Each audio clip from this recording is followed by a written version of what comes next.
Assalamualaikum warahmatullahi wabarakatuh.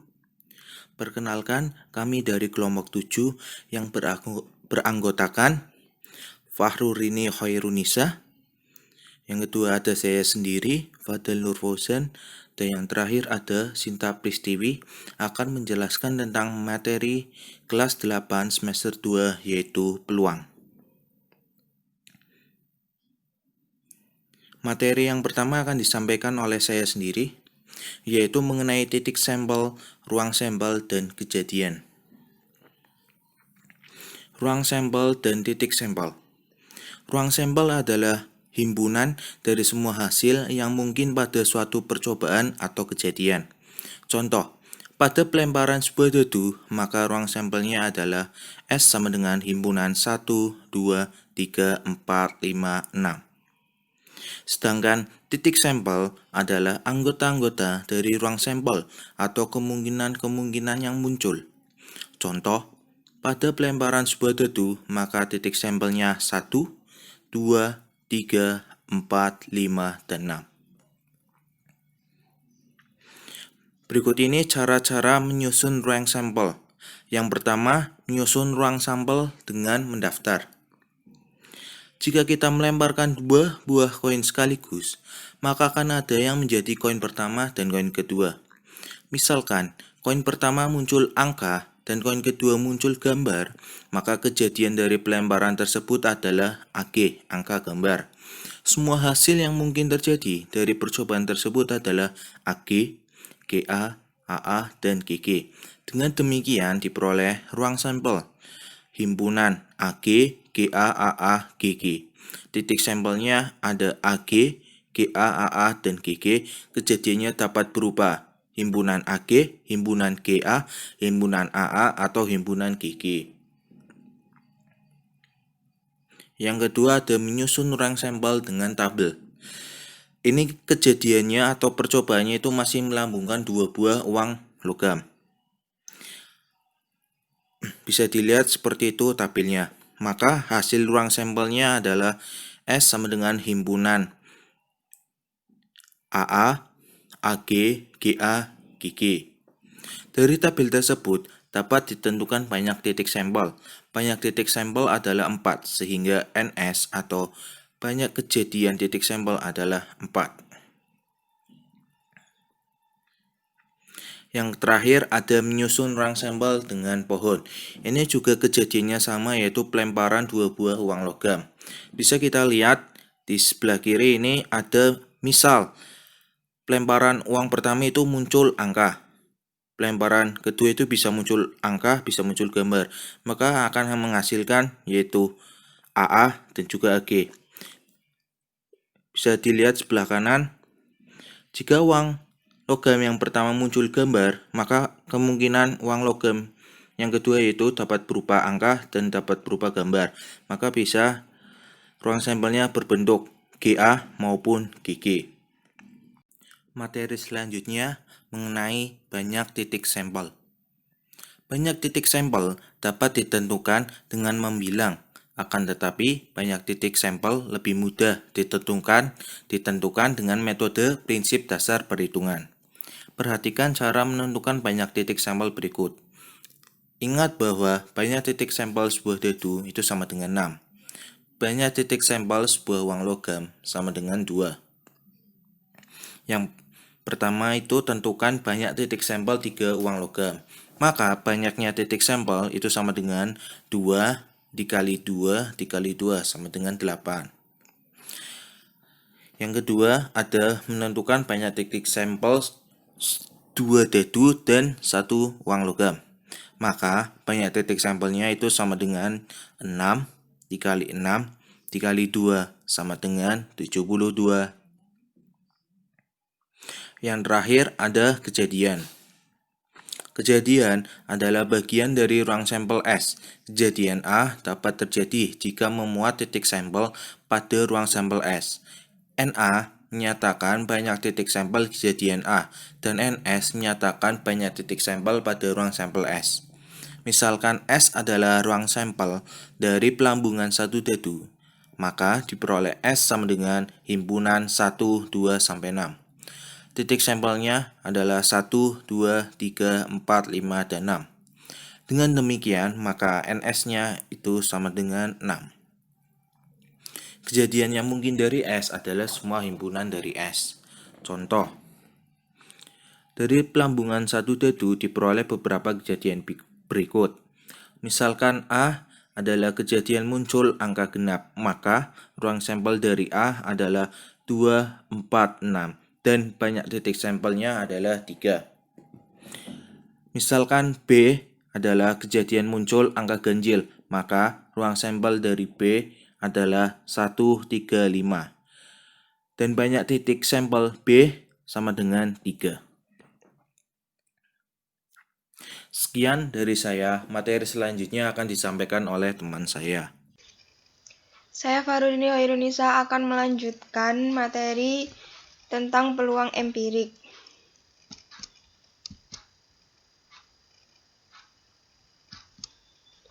Untuk pengertiannya sendiri, yaitu peluang empirik adalah perbandingan antara banyak kemunculan kejadian A dengan banyaknya percobaan yang dilakukan. Kemudian untuk rumusnya, peluang empirik sama dengan banyak kejadian A per banyak percobaan yang dilakukan, atau PA sama dengan NA per NS. Contoh soal, Benny melakukan percobaan dengan melambungkan satu uang logam dan satu dadu. Hasilnya dicatat dalam tabel berikut. Tabelnya banyak muncul dan 1A banyak munculnya 3, 2A banyak munculnya 2, 3A 1, 4A 4, 5A 2, 6A 3, 1G 2, 2G1, 3G 4, 4G 2, 5G 5, 6G 1. Tentukan A. Peluang empirik muncul mata dadu faktor 12. Kemudian B. Peluang empirik muncul gambar dan angka prima. Jawaban A. Banyak percobaan. 3 ditambah 2 tambah 1, 4, 2. Hasilnya 30. Kemudian mata dadu faktor 12 adalah 1, 2, 3, 4, 6, sehingga percobaan yang memunculkan mata dadu faktor 12 adalah 1, A, 2, A, 3, A, 4, A, 6, A, 1, G, 2, G, 3, G, 4, G, dan 6, G. Banyaknya muncul mata dadu faktor 12, yaitu 23, sehingga peluang empiriknya banyaknya muncul mata dadu faktor per banyak percobaan, yaitu 23 per 30. Kemudian B, percobaan yang memunculkan gambar dan angka prima adalah 2, G, 3, G, 5, G. Banyak muncul gambar dan angka prima adalah 10. Maka peluang empiriknya adalah banyak muncul gambar dan angka prima per banyak percobaan, yaitu 10 per 30, atau bisa kita sederhanakan dengan 1 per 3. Kemudian untuk C, peluang teoretik akan dilanjutkan oleh teman saya. Kemudian saya, Sinta Pristiwi, akan melanjutkan materi tentang peluang teoretik. Pengertian, peluang teoretik adalah perbandingan antara frekuensi kejadian yang diharapkan terhadap frekuensi kejadian yang mungkin, ruang sampel. Biasanya, peluang teoretik digunakan saat percobaan yang dilakukan hanya satu kali. Frekuensi harapan. Frekuensi harapan adalah banyaknya kemunculan yang diharapkan pada suatu kejadian dengan berkali-kali melakukan percobaan yang disebut juga sebagai uji eksperimen atau hasil kali peluang kejadian. Misalnya, kejadian A dengan banyaknya percobaan yang dilakukan. Misalkan suatu percobaan dilakukan sebanyak N kali dengan peluang kejadian K adalah PK, maka frekuensi harapan kejadian K adalah frekuensi harapan kejadian di Simbolkan dengan FH. FH sama dengan PK dikali N. Peluang kejadian majemuk. Kejadian majemuk adalah suatu kejadian yang terdiri atas beberapa kejadian. Berikut rumus peluang kejadian majemuk. Misalkan PA peluang kejadian A, PB peluang kejadian B, PA irisan B peluang kejadian A dan B. Maka peluang kejadian A atau B adalah PA gabungan B sama dengan PA ditambah PB dikurangi dengan PA irisan B dengan PA irisan B sama dengan NA irisan B per NS. Jika PA irisan B sama dengan 0, maka kejadian A dan B saling lepas dan dirumuskan PA gabungan B sama dengan PA ditambah PB.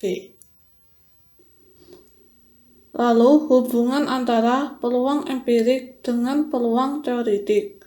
Meskipun berbeda, peluang empirik dan peluang teoritik saling berhubungan. Hubungannya adalah sebagai berikut. A. Menduga hasil percobaan dan B. Membandingkan hasil percobaan peluang empirik. Contoh soal. Sebuah percobaan dilakukan dengan melambungkan 2 koin sebanyak 1 kali. Tentukan A. Peluang muncul 1 gambar dan B. Frekuensi harapan muncul 1 gambar jika koin dilambungkan 32 kali. Jawabannya NS sama dengan 4 dengan kejadian A, G, GA, dan GG. Misalkan B adalah kejadian muncul 1 gambar. Muncul 1 gambar berarti GA atau AG. Berarti NB sama dengan 2. PB peluang muncul 1 gambar sama dengan NB per NS, yaitu NB sama dengan 2, NS sama dengan 4.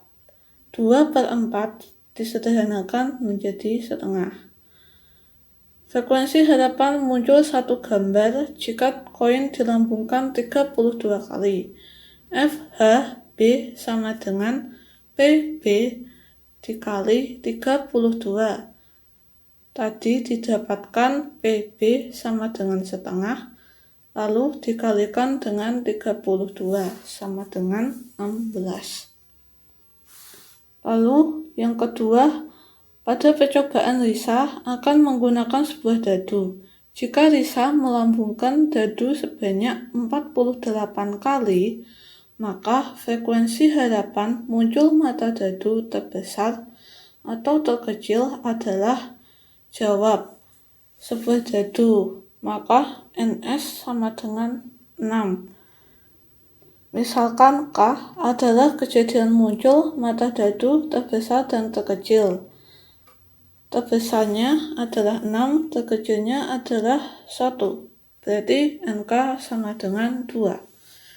Frekuensi harapan kejadian K sama dengan PK dikali N, dengan N adalah 48. Tadi PK merupakan NK sama dengan NS. NK sama dengan 2, NS sama dengan 6. 2 per 6 dikali 48 sama dengan 16. Berikut tugas kelompok. Jelaskan hubungan antara peluang empirik dan peluang teoritik. Yang kedua, jelaskan 5 perbedaan antara peluang empirik dan peluang teoritik. Sedangkan berikut tugas individu terdiri dari 3 nomor yang bisa dikerjakan. Sekian presentasi dari kelompok 7. Apabila ada kekurangan maupun kesalahan, kami meminta maaf. Atas perhatiannya, kami ucapkan terima kasih. Wassalamualaikum warahmatullahi wabarakatuh.